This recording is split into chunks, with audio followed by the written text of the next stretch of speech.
So ayun na nga ang chika. For this video, samahan nyo lang akong mag-prepare ng aming lunch for today.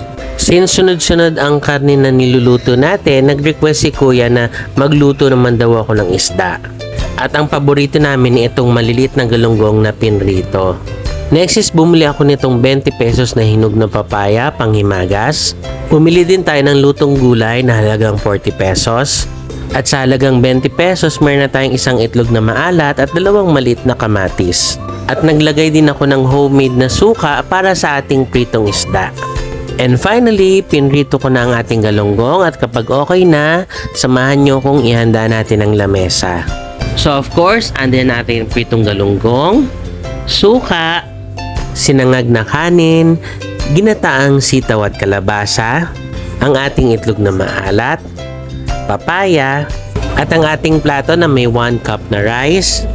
And of course, ihain din natin ang lunch ni RC, which is pork liver at saka smash na kalabasa bago tayo kumain.